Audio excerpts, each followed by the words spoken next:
Hello friends, my name is Sarfaraz Ansari. आपका स्वागत है इनकम वर्क स्टडी चैनल में। हाँ फ्रेंड्स, मैं आपको बताने वाला हूँ फ्रेंड्स, ये एक लड़की का कमेंट आया था कि मैं आपको कमेंट दिखला दे रहा हूँ फ्रेंड्स।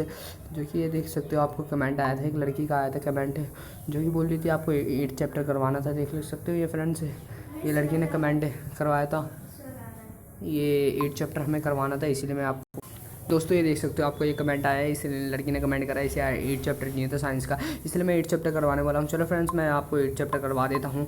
जैसे कि मैं आपको कुछ नहीं करने वाला, मैं अपने 8 चैप्टर के पीडीएफ में ले चलता हूँ, जो कि मोस्ट इंपॉर्टेंट पीडीएफ है, जो कि मैं खुद से बनाता हूँ। मोस्ट इंपॉर्टेंट पीडीएफ है जो कि आपको एग्जाम में आ सकते हैं, क्योंकि मैंने क्वेश्चन आंसर के पीडीएफ नहीं बना रखे, बस बीच में के होते हैं ना, उसी के मैंने पीडीएफ बना रखे। हाँ फ्रेंड्स, पूरे 8 चैप्टर की आप देख सकते हो। अगर इसको पीडीएफ चाहिए तो मैं डिस्क्रिप्शन के नीचे लिंक दे दूँगा, वहाँ से पीडीएफ डाउनलोड कर लेना। फ्रेंड्स, मैं आपको पहले बता दूँ, ये पढ़ाने वाला हूँ, इसमें पार्ट 1 पार्ट 2 करके पढ़ाऊँगा फ्रेंड्स। इसके अंदर मैं 20 क्वेश्चन 20 या 30 करवा दूँगा, फिर उसके आगे मैं करवा दूँगा, ठीक है फ्रेंड्स, क्योंकि 40-50 क्वेश्चन है, कम से कम आपको टाइम लगेगा बहुत। चलो फ्रेंड्स, पहला क्वेश्चन पढ़ते हैं। किसी जीव व्यक्तिगत को जीवित रहने के लिए जनन आवश्यक नहीं होता। हाँ फ्रेंड्स, जीवित रहने के लिए तो जनन आवश्यक नहीं होता, मतलब अगर अपने प्रजनतंत्र, जैसे मैं अपनी उम्र है ना, उसे उम्र के बढ़ाने के लिए ना हमें जीवन की ना आवश्यकता होती है। हाँ फ्रेंड्स, मैं जैसे कि आप जानते हो, अगर जन्म कि आप जानते ही हो, अगर मान लो आपकी फैमिली, अगर वो क्या वो नहीं करेंगे, सुकनाणु अंडाणु का संलयन नहीं होता, तभी तो बच्चा पैदा होता है। अगर आप भी ऐसे जानते हो, अगर आप सेक्स का वर्ड में इस्तेमाल नहीं करने वाला, अगर मान लो आपके मम्मी और पापा में अगर सेक्स नहीं करते तो क्या आप जन्म होते नहीं होते ना, इसी की वजह से सेक्स होना आवश्यक है, यही इसमें बताया गया। दूसरा क्वेश्चन पढ़ते हैं। कोशिकाओं के केंद्र में पाए जाने वाले गुणसूत्र के डीएनए के अणुओं में आनुवंशिक गुण की सूचनाएं होती है, जो जनन के संग्रहित पीढ़ियों में जाति के जो गुणसूत्र होता है ना, जो डीएनए होता है, वो एक से ना दूसरे जनन पीढ़ियों में जाती है। जैसे कि आप जानते हो, लड़का और लड़की जब सेक्स करती है तो वो एक बच्चा पैदा करती है, उसका जो गुणधर्म है ना, जो लड़के का, वो गुणधर्म उसके गुणधर्म में हो जाता है, जैसे कि आप जानते ही हो। अब तीसरा क्वेश्चन पढ़ते हैं। किसी कोशिका मतलब कोशिका, जैसे कि आप जानते हो, तीसरा क्वेश्चन करवाने वाला हूँ। तीसरा क्वेश्चन में कोशिका के केंद्र में डीएनए प्रोटीन बनाने के लिए सूचना स्रोत है। यदि सूचना में परिवर्तन हो जाने वाले विभिन्न प्रोटीन बनेंगे। विभिन्न प्रोटीनों के कारण अंततः शरीर बनावट में भी परिवर्तन होगा। हाँ फ्रेंड्स, आप जानते ही हो, प्रोटीन और शरीर बनावट में सूचक में परिवर्तन ही होता है, ठीक है। चौथा क्वेश्चन पढ़ते हैं। जीवों की समृद्ध परितंत्र में सुनिश्चित स्थान या संकेत्र ग्रहण करती है। हाँ, करती है। पांचवा पढ़ते हैं फ्रेंड्स। विभिन्न जीवों के जनन की वृद्धि उसके शारीरिक बनावट पर निर्भर करती है। हाँ, शारीरिक बनावट पर निर्भर करती है, विभिन्न शरीर के जनन पर शारीरिक बनावट पर निर्भर करती है। छठा क्वेश्चन, एक कोशिकीय मतलब एक कोशिकीय जीवों में कोशिका विभाज्य या विखंडन द्वारा जनन होती है, जैसे कि अमीबा, बैक्टीरिया, जीवाणु। हाँ फ्रेंड्स, जैसे अमीबा होता है, अमीबा जब होता है तो वो 2 टुकड़ों में टूट जाता है, ऐसे बन जाता है। जैसे कि आप जान सकते हो, अमीबा अपना भोजन कैसे ग्रहण करता है। अब मान लो यहाँ पे भोजन है और यहाँ पे अमीबा है, जैसे कि आप जानते हो यहाँ पे अमीबा, ये भोजन है। मैं कोई और सा कलर से रफ कर देता हूँ पहले। हाँ, ये अमीबा को मैं रेड से दिखला लेता हूँ, ये अमीबा है, उसका भोजन हमारा ब्लैक से दिखला लेते हैं, जो कि भोजन है। अब हम क्या करेंगे, जब अमीबा अपने भोजन को ग्रहण करता है ना, कुछ इस तरह का इंटरफेस दिखला लेता है, जैसे कि मैं आपको दिखला देता हूँ, इस तरह का दिखला देता है। ये अमीबा, सॉरी फ्रेंड्स, ये रहा मेरा भोजन। हाँ, ये रहा हमारा भोजन, ठीक है। और जब अमीबा को भोजन प्रदान किया जाता है ना, तो कुछ इस तरह का इंटरफेस दिखला लिया जाता है, क्योंकि ये जितना अमीबा को पास जाता है, ये इतना पास आ जाता है। फिर उसके बाद एक टाइम ऐसा आता है कि जो अमीबा है ना, अमीबा इसको ना ग्रहण कर लेता है अपने भोजन में, मतलब भोजन में ग्रहण कर लेता है, इसी को क्या कहते हैं, भोजन अपना ग्रहण कर लेता है। इसी की तरह है अमीबा द्विखंड मतलब 2 भागों में बढ़ जाता है, ठीक है। द्विखंडन मतलब आप समझते ही, 2 भागों में। सातवां, द्विखंडन क्रिया विखंडन दो सॉरी फ्रेंड्स, विखंडन क्रिया द्विखंडन हो सकती है। हाँ, विखंडन क्रिया द्विखंडन भी हो सकती है, जैसे अमीबा में यह बहुखंडन हो सकता है, जैसे पैल्टीमोडाइन में द्विखंडन में दो संकित कोशिकाएं बनती हैं, जबकि बहुखंडन में अनेक संतरित कोशिकाएं बनती हैं। हाँ, बहुखंडन में अनेक संतरित कोशिकाएं बनती है। बहुखंडन मतलब एक मानव हो जाता है जिसमें बहुत सारे कोशिकाएं से मिलकर बना होता है। अमीबा, फेलाइजियम, ये तो सब एक कोशिकाओं से मिलकर बना होता है। ठीक है, अब आठवां क्वेश्चन करते हैं। 8 में क्या बोल रहा है? सरल शरीर संरचनाएं वाले बहुकोशिकीय जीवों में जनन विधि की सरल होती है। जो सरल संरचनाएं वाले बहुकोशिकीय जीवों में होते हैं उसमें विधि, जो जनन विधि होती है ना, वो सरल होती है। उदाहरण के लिए स्टेग्रोमाइट विकसित होने पर छोटे छोटे टुकड़ों में विखंडन हो जाती है। ये टुकड़े या खंड बंद कर नए जीवों में विकसित हो जाती है। इस प्रक्रिया को विखंडन कहते हैं, जो नए जीवों में विकसित हो जाती है छोटे छोटे दुखंडों के खनिज से। ठीक है, अब 9वां क्वेश्चन पढ़ते हैं। 9वां,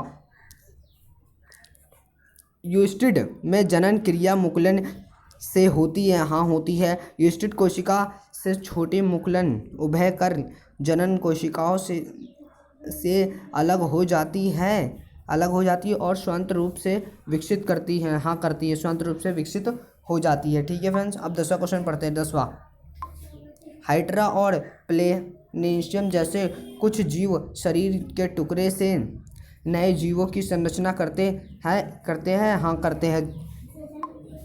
11वां, यूनिलिस्ट की तरह हाइड्रोजन की मुकुलिन द्वारा जनन कर सकते हैं। हाँ, कर सकते हैं। 12वां, कुछ पौधे अपने कायिक अंगों से नए पौधे का विकास कर सकते हैं। हाँ, कर सकते हैं। जो कायिक पौधे होते हैं अन्य पौधों से विकास कर सकते हैं, कायिक पौधों से विकास कर सकते हैं। हम कौन से क्वेश्चन पे थे? इरा पौधे में इस प्रक्रम के जनन को हम क्या बोलते हैं? कार्यिक परावर्धन जनन कहते हैं। और 13वां क्वेश्चन, राइजोपस एक कवक जाल है जो स्टोलिक नामक विश्व संरचनाएं बनाता है। इसमें कोशिकाएं होती हैं।